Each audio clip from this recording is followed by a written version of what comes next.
A very good day to ladies and gentlemen. We from LAB10, consisting of 14 members, are going to present to you the impact of MCO implementation in Malaysia and the changes of eating behaviors/habits among medical students in UKM. Next slide. Next. So we are going straight to the introduction. During this MCO implementation, it has affected the students' food consumption by consuming food with higher nutritional values.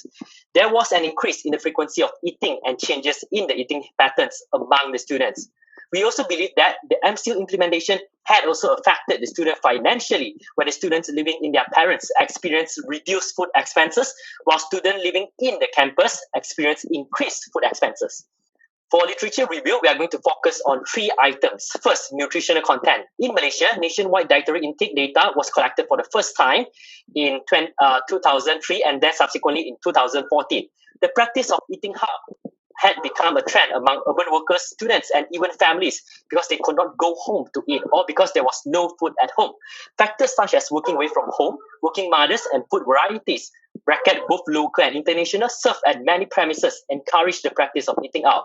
Besides that, outside food, especially fast food, are high in calories, which will lead to a lot of diseases, and these are the consequences of such an unhealthy diet. However, the lack of consideration of nutrient content, irregular eating time, poor food quality, and premises cleanliness might expose the practitioner to health, social, familial, and even safety risks. Next slide. Second one, eating pattern. The rate of skipping breakfast remained consistent with a slight increase during the pandemic.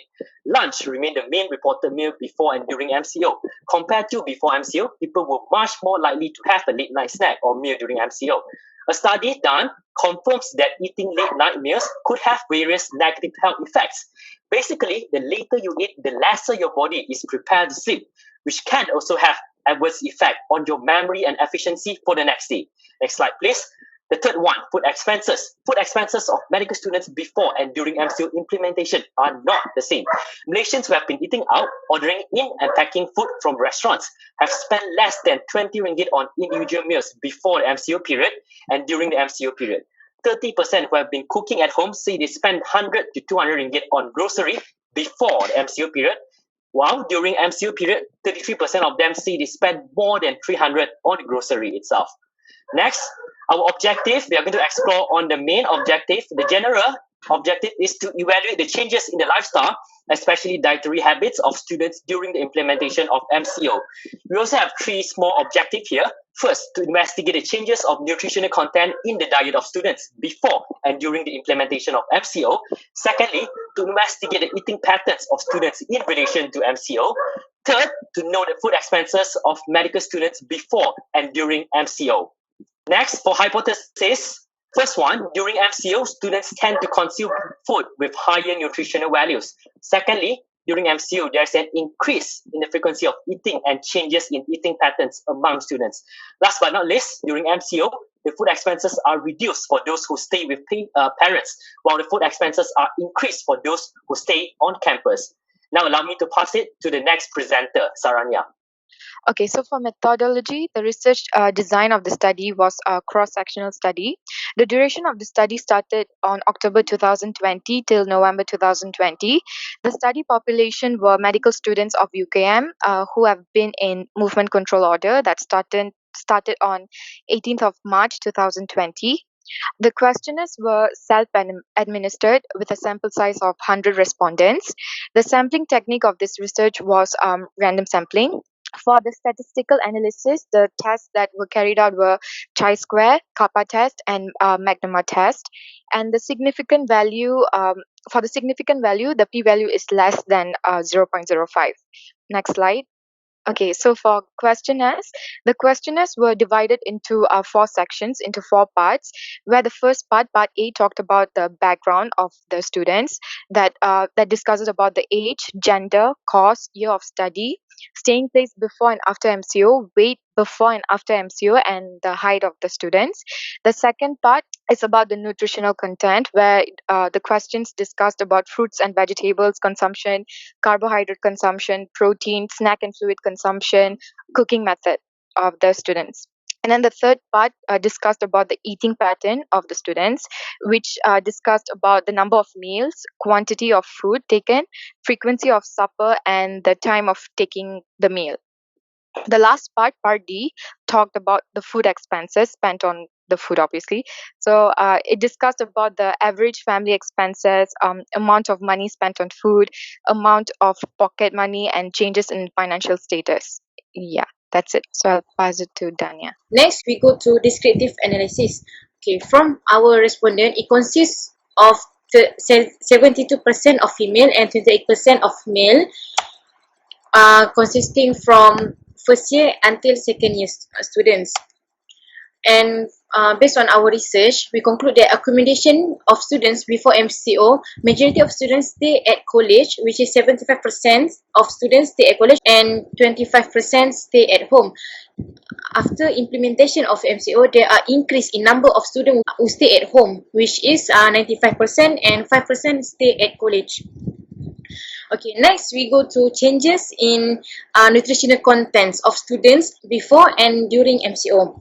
So for changes in carbohydrate, there are increase in carbohydrate consumption during MCO compared to before, which 49% increase in the consumption of carbohydrate, and there are 58% of students increase in protein content during MCO compared to before MCO. And we also observe for changes in snack consumption since the beginning of social isolation. We can conclude that there are 69% of students with changes in snack consumption, and among those 69% who have changes in snack consumption since the beginning of social isolation, there are 77.1% who increase in snack consumption, while 22.9% decrease in snack consumption. So with this, we can conclude that majority of UKM medical students receive higher nutritional content during MCO compared to before in carbohydrate, protein, and snacks. Okay, next we go to the analytical statistic. In this research, we use kappa analysis and McNamara analysis. So for our first question, which is obese class before MCO and obese class during MCO. From the top table, we can see that there are 12 people who are underweight before MCO and during MCO. But among those 12 people who are underweight before MCO, there are 3 people who gain their weight from underweight to normal obese class during MCO, and there are 61 people who are in normal class of BMI during MCO, and 7 of them gain their weight to become overweight during MCO. Based on the table, we get the kappa value is 0.78%. So as we know, kappa analysis shows the maintenance of students before and in comparison to after. So since the kappa value from kappa analysis is 0.78%, so it shows a strong agreement between before and during MCO. So we can conclude that majority of people maintain their weight during MCO. However, in McNamara Bowker test, we can observe that there are 10 people gain weight and 1% lost weight. This is due to most people stay at home and get enough food every day, while at the college, some students often skip their meals due to the shortage of time and money. Next, we go to the number of meals eaten in a day before MCO and during MCO. From the table, we can see that the kappa value obtained from kappa analysis is 0.23, which shows fair agreement between the number of meals eaten in a day before and during MCO. However, in this test, we cannot do the McNamara-Bowker test since there are 14 cells that have expected cells count less than 5. But from this table, we can see that there are 54 students increase in the number of meals eaten per day during MCO, and 12 students have a higher number of meals eaten in a day before MCO. This is due to most of students spend most of their time at home during MCO, and by that they being provided with more foods compared to when the students staying at college. They need to survive themselves, so they eat less food. Next we go to the money spent on food in a day before MCO. and during MCO. From the test, we can see that the kappa value obtained from kappa analysis is 0.13, which shows slight agreement. So it means that there are lots of changes in money spent on food in a day. In McNemar Bowker test, the McNemar value we get is less than 0.001, which means it is less than 0.05. This indicates that our result is statistically significant and the money spent before and after MCO is statistically significantly different. This is because before MCO, there are a total of 30% who spend more money on food before MCO, while there are decrease in the total students, which is only 24% who spend more money on food. This is because lots of students are staying at home during MCO. So most of the students have spent less on food in a day during MCO compared to before MCO.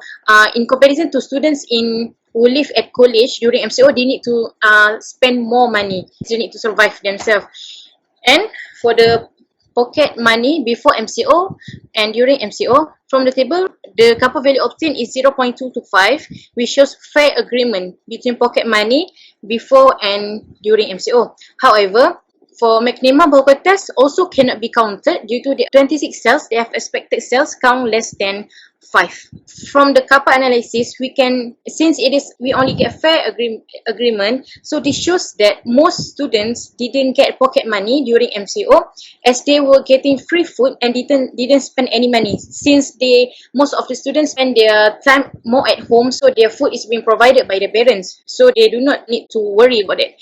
As for the 1% who increase in their pocket money before MCO, we assume that the students were having a part-time business or part-time job or doing online business. So next we go to the study limitation, the limitations that we have to encounter in doing this study.